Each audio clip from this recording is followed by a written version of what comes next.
ನನ್ನ ಆರೋಗ್ಯ HIV ವಿರುದ್ಧ ನನ್ನ ಆರೋಗ್ಯ HIV ಪರೀಕ್ಷೆ ಮಾಡಿಸಿ ಗಡಿಬಿಡಿ ನಿಲ್ಲಿಸಿ ಸ್ಪ್ರೆಡ್ ಹ್ಯಾಪಿನೆಸ್. ಆನೇಕಲ್ ಪಟ್ಟಣದ ಕಾವೇರಿ ವಿದ್ಯಾಸಂಸ್ಥೆಯ ವತಿಯಿಂದ ವಿಶ್ವ ಏಡ್ಸ್ ದಿನಾಚರಣೆಯನ್ನ ವಿದ್ಯಾರ್ಥಿಗಳು ಪಟ್ಟಣದ ಪ್ರಮುಖ ಬೀದಿಗಳಲ್ಲಿ ಜಾಥಾ ನಡೆಸಿ ಜಾಗೃತಿ ಮೂಡಿಸಿದರು. ಪಟ್ಟಣದ ಕಾವೇರಿ ಕಾಲೇಜಿನ ನರ್ಸಿಂಗ್ ವಿಭಾಗ PU ಮತ್ತು ಪದವಿ ವಿದ್ಯಾರ್ಥಿಗಳು ಜಾಗೃತಿ ಜಾಥಾದಲ್ಲಿ ಭಾಗವಹಿಸಿದ್ದರು. ಮೂಕಾಭಿನಯ, ಬೀದಿ ನಾಟಕಗಳನ್ನು ಪ್ರದರ್ಶಿಸಿ ಮತ್ತು ಭಿತ್ತಿ ಚಿತ್ರಗಳನ್ನು ಪ್ರದರ್ಶಿಸುವ ಮೂಲಕ ಆರೋಗ್ಯದ ಬಗ್ಗೆ ಜಾಗೃತಿ ಮೂಡಿಸಿದರು. ಕಾವೇರಿ ಪದವಿ ಕಾಲೇಜಿನ ಪ್ರಾಚಾರ್ಯ ರವಿ ಮಾತನಾಡಿ, ಜಾಗೃತಿ ಮತ್ತು ಭಯದ ಕೊರತೆಯಿಂದಾಗಿ ರೋಗಗಳು ಹೆಚ್ಚಾಗುತ್ತಿವೆ.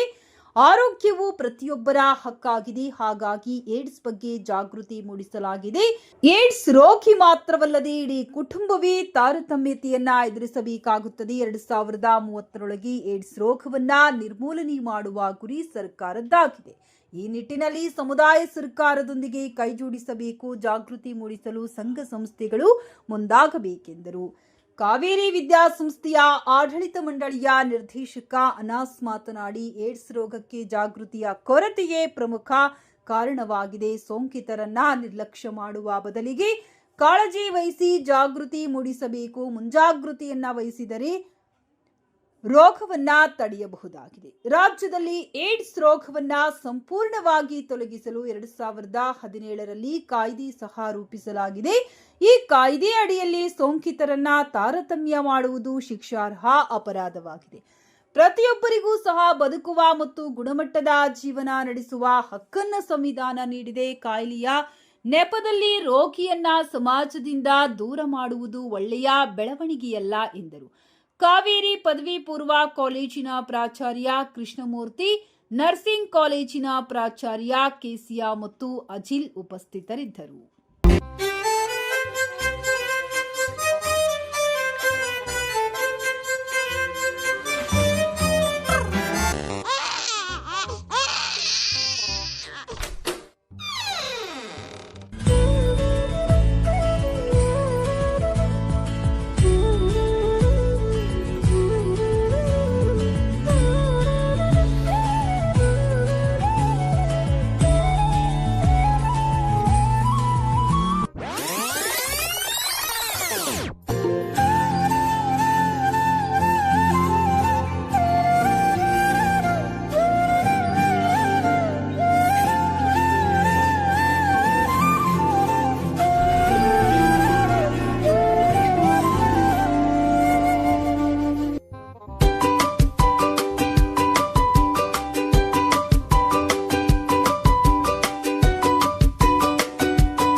ವಿಶ್ವ ಏಡ್ಸ್ ದಿನ ಆಗಿರುವುದರಿಂದ ನಮ್ಮ ಕಾವೇರಿ ವಿದ್ಯಾಸಂಸ್ಥೆಯು ಏಡ್ಸ್ನ ನಿರೋಧಕ ಜಾಗೃತಿಯನ್ನು ಮೂಡಿಸಲು ಕಾರ್ಯವನ್ನು ಹಮ್ಮಿಕೊಳ್ಳಲು ವಹಿಸಿಕೊಂಡು ಎಲ್ಲರಲ್ಲೂ ಜಾಗೃತಿ ಮೂಡಿಸಲು ಆಲೋಚಿಸಿ ಈ ಕಾರ್ಯಕ್ರಮವನ್ನು ಆಯೋಜಿಸಿದ್ದಾರೆ. ಇದರಲ್ಲಿ ಹೇಳುವುದೇನೆಂದರೆ HIV ಅನ್ನೋದು ಸಾಂಕ್ರಾಮಿಕ ರೋಗ. ಅದನ್ನು ಎಲ್ಲರಲ್ಲೂ ತಡೆಗಟ್ಟಲು ಒಗ್ಗಟ್ಟಾಗಿ ನಿಲ್ಲಬೇಕು ಮತ್ತು ಎಲ್ಲರಲ್ಲೂ ಎಚ್ಚರಿಕೆ ಅನ್ನೋದು ಮೂಡಿಸಬೇಕು ಹಾಗೂ ಯಾರನ್ನು ದೂಷಿಸಬಾರದು. ಯಾರೇ ಆಗಲಿ, ರೋಗಿಗಳೇ ಆಗಲಿ, ಅವರನ್ನು ದೂಷಿಸದೆ ಅವರಿಗೆ ಸರಿಯಾಗಿ ಚಿಕಿತ್ಸೆಯನ್ನು ನೀಡಿ ಅವರನ್ನು ಒಳ್ಳೆ ಸ್ನೇಹ ಭಾವದಿಂದ ನೋಡಿದರೆ ಎಲ್ಲರಲ್ಲೂ ಆ ಸಾಂಕ್ರಾಮಿಕ ರೋಗವನ್ನು ತಡೆಗಟ್ಟುವ ಶಕ್ತಿ ಎಲ್ಲವೂ ಬರುವುದು ಸಾಧ್ಯತೆ ಇರುತ್ತೆ. ಅದಕ್ಕಾಗಿ ಎಲ್ಲರೂ ಹೇಳುವುದೇನೆಂದರೆ ಸ್ಪ್ರೆಡ್ ಹ್ಯಾಪಿನೆಸ್ ನಾಟ್ ಏಡ್ಸ್ ಅಂತ ಹೇಳ್ತಾ ನಾನು 2 ಮಾತುಗಳನ್ನು ಮುಗಿಸ್ತೀನಿ. ನನ್ನ ಹೆಸರು ಮೇಘನಾ. ನಾನು ಕಾವೇರಿ ಕಾಲೇಜಲ್ಲಿ ಓದ್ತಾ ಇದ್ದೀನಿ. ಇವತ್ತು ನಮ್ಮ ಕಾಲೇಜಲ್ಲಿ ಏಡ್ಸ್ ಬಗ್ಗೆ ಅರಿವು ಮೂಡಿಸ್ಬೇಕು ಅನ್ನೋದಕ್ಕೋಸ್ಕರ ಆನೇಕಲ್ ತಾಲೂಕಿನಲ್ಲಿ ಇದನ್ನು ಹಮ್ಮಿಕೊಂಡಿದ್ದೀವಿ ನಮ್ಮ ಕಾಲೇಜ್ ಕಡೆಯಿಂದ. ಏಡ್ಸ್ ಅನ್ನೋದು ಏನು ದೊಡ್ಡ ರೋಗ ಅಲ್ಲ, ಅದಕ್ಕೆ ಚಿಕಿತ್ಸೆ ಪಡ್ಕೊಂಡ್ರೆ ಅದು ವಾಸಿಯಾಗುತ್ತೆ. ಯಾವುದೇ ತಂದೆ ತಾಯಿ ಆದರೂ ಸಹ ಈ ಕಾಯಿಲೆ ಬಂದಿದೆ ಅಂತ ಮಕ್ಕಳನ್ನ ಮನೆಯಿಂದ ಹೊರಗಡೆ ಹಾಕಬಾರ್ದು. ಅವರಿಗೆ ಯಾವ ಥರದ ಚಿಕಿತ್ಸೆ ಕೊಡಿಸ್ಬೇಕೋ ಅದನ್ನು ಕೊಡಿಸ್ಬೇಕು ಅನ್ನೋದಕ್ಕೋಸ್ಕರ ನಾವು ಈ ನಾಟಕನ ಮಾಡೋದ್ರ ಮೂಲಕ ಜನರಲ್ಲಿ ಅರಿವನ್ನು ಮೂಡಿಸಿದ್ದೀವಿ. ಏಡ್ಸ್ ದಿನಾಚರಣೆ ಅಂದರೆ ಈ ಕಾರ್ಯಕ್ರಮವನ್ನು ಜನರಲ್ಲಿ ಒಂದು ಜಾಗೃತಿ ಮೂಡಿಸುವ ಸಲುವಾಗಿ ಇದನ್ನು ಹಮ್ಮಿಕೊಂಡಿದ್ದೀವಿ. ವಿಶೇಷವಾಗಿ ಮೊದಲೆಲ್ಲ ಏನಾಗಿತ್ತಂದರೆ ಏಡ್ಸ್ ಅಂದರೆ ವ್ಯಕ್ತಿಗಳನ್ನ ದೂರ ನಿಲ್ಲಬೇಕು, ಹತ್ತಿರ ಸೇರಿಸ್ಬಾರ್ದು ಅಂತಕ್ಕಂಥ ಒಂದು ಮನೋಭಾವನೆ ಇತ್ತು.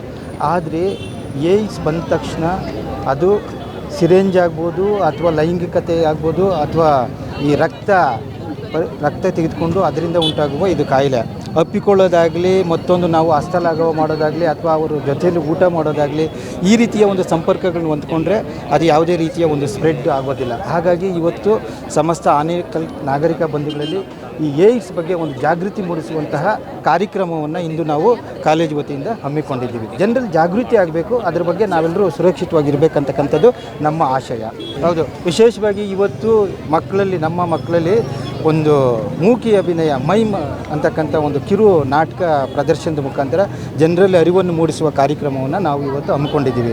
ಸೊ ಇವತ್ತು ನಮ್ಮ ಭಾರತದಂತಹ ದೇಶದಲ್ಲಿ ಅಂದರೆ 140 ಕೋಟಿ ಜನಸಂಖ್ಯೆ ಇರುವಂತಹ ದೇಶದಲ್ಲಿ ಎಲ್ಲರೂ ಕೂಡ ಅವ್ರವ್ರ ಕೆಲಸದಲ್ಲಿ ಬ್ಯುಸಿ ಆಗಿದ್ದಾರೆ. ಸೊ ಅಂತಹ ಒಂದು ಸನ್ನಿವೇಶದಲ್ಲಿ ನಮ್ಮ ಕಾಲೇಜಿನ ವಿದ್ಯಾರ್ಥಿಗಳು ಇವತ್ತು ಡಿಸೆಂಬರ್ 1 ವಿಶ್ವ ಏಡ್ಸ್ ದಿನವನ್ನು ಆಚರಣೆ ಮಾಡ್ತಾ ಇದ್ದೀವಿ. ಸೊ ಇದರಿಂದ ಒಂದು ಆರೋಗ್ಯ ಅರಿವು ಕಾರ್ಯಕ್ರಮವನ್ನು ನಮ್ಮ ಕಾಲೇಜು ಕಡೆಯಿಂದ ಹಮ್ಮಿಕೊಂಡಿದ್ದೀವಿ.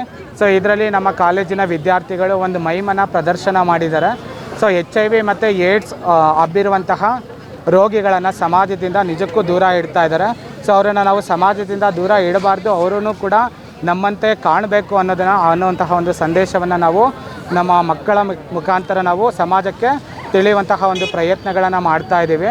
ಸೊ ಇದಕ್ಕೆ ಚಿಕಿತ್ಸೆನೂ ಕೂಡ ಇದೆ. HIV ಮತ್ತು ಏಡ್ಸ್ ಹೇಗೆ ಹಬ್ಬುತ್ತೆ ಅನ್ನೋದನ್ನು ಕೂಡ ನಾವು ಅರಿವನ್ನು ಮೂಡಿಸಿದ್ದೀವಿ. ಅದೇ ರೀತಿ ಅದನ್ನು ಹೇಗೆ ತಡೆಗಟ್ಟಬೇಕು ಅನ್ನೋದನ್ನು ಕೂಡ ತಿಳ್ಕೊಂಡು ಜನ ತನ್ನ ಜೀವನವನ್ನು ಹಾಳು ಮಾಡ್ಕೊಳ್ಬಾರ್ದು, ಅದನ್ನು ಉಳಿಸ್ಕೊಂಡು ಬೆಳೆಸ್ಕೊಂಡು ಹೋಗಬೇಕು ಅನ್ನೋದನ್ನು ತಿಳಿಸ್ತಾ ಇದ್ದೀನಿ. ಧನ್ಯವಾದ. ಈ ಮೇನ್ ಎಂದರೆ ನಾವು ಜನಕ್ಕೆ ಹೇಳ್ಬೋದು, ಆದರೆ ಹೇಳುವಾಗ ಅವರು ಕೇಳಿಸ್ಕೊಂಡಲ್ಲ ಯಾರೂ. ಇದು ಏನಕ್ಕಂದರೆ ನಾವು ಮೇನ್ ಮಾಡಿದ್ರಿ ಅಂದರೆ ಆಕರ್ಷಣೆ. ಅವರು ನೋಡ್ತಾರೆ ನಾವು ಯಾವ ಥರ ಆಕರ್ಷಣೆ, ಅದರಿಂದ ಜನಕ್ಕೆ ಸ್ಫೂರ್ತಿ ಆಗಲಿ, ಅದು ನೋಡಿ ಕಲಿಬೇಕು, ಇನ್ನು ಯಾವ ಥರ ದ್ವೇಷ ಮಾಡಬಾರ್ದು ಅನ್ನೋದೇ ಮೇನ್ ಬಗ್ಗೆ ನಾವು ಒಂದು ಮೇನ್ ಮಾಡಿದ್ದೇವೆ. ಅದಕ್ಕೆ ಎಲ್ಲರೂ ಅರ್ಥ ಮಾಡಿಕೊಳ್ಳಿ ಮತ್ತು ಯಾವತ್ತೂ ಯಾರಿಗೂ ದ್ವೇಷ ಮಾಡಬೇಡಿ. ಕಾಲೇಜಿಗೆ ಬಂದಾಗೂ ಅಷ್ಟೇ, ನನ್ನ ಫ್ರೆಂಡ್ಸಿಗೆ ಈ ಥರ ಬಂದಿದೆ ಅಂತ ಮಾಡಿದ್ರೆ ಅವರು ಎಲ್ಲೋ ಹೋಗಿ ಮತ್ತೆ ಅವರ ಸಾವಿಗೆ ಇದಾಗುತ್ತೆ, ನಾವೇ ಕಾರಣ ಆಗುತ್ತೇವೆ. ಅದಕ್ಕೆ ಫ್ರೆಂಡ್ಸ್ ಬಂದರೆ ಪರವಾಗಿಲ್ಲ, ನಾನು ಹಾಸ್ಪಿಟ್ಲಿಗೆ ಕರ್ಕೊಂಡು ಹೋಗ್ತೀನಿ, ಚಿಕಿತ್ಸೆ ನಾವು ಕೊಡಿಸ್ತೀವಿ ಅನ್ನೋ ಕಾರಣದಿಂದ ನೀವು ಎಲ್ಲರೂ ಇದನ್ನು ಧೈರ್ಯ ತುಂಬಬೇಕು. ಅವ್ರಿಗೂ ನೀವು ಹೋಗಬೇಡ, ನೀನು ತುಂಬ ಧೈರ್ಯ ತುಂಬಬೇಕು. ಎಲ್ಲರಾಗಲಿ, ಟೀಚರ್ಸ್ ಆಗಲಿ, ಒಂದು ಸ್ಟೂಡೆಂಟ್ಸ್ ಯಾರೇ ಆಗಲಿ, ಒಂದು ಪೇರೆಂಟ್ಸ್ ಆಗಲಿ, ಎಲ್ಲ ಜನಗಳೆಲ್ಲ ಓಡಾಡ್ತಾ ಇದ್ದರೆ ಅವರು ಏಡ್ಸ್ ಬಂದಿದೆ ಅಂದ್ಬಿಟ್ಟು ದೂರ ಸರಿಬಾರ್ದು ಅನ್ನೋದೇ ನಾವು ಈ ಕಾರಣಕ್ಕಿಂತ ಇಲ್ಲಿ ನಮ್ಮ ಕಾಲೇಜ್ ಕಡೆಯಿಂದ ಒಂದು ಮೈನ್ ಮಾಡ್ಕೊಂಡಿದ್ದೇವೆ.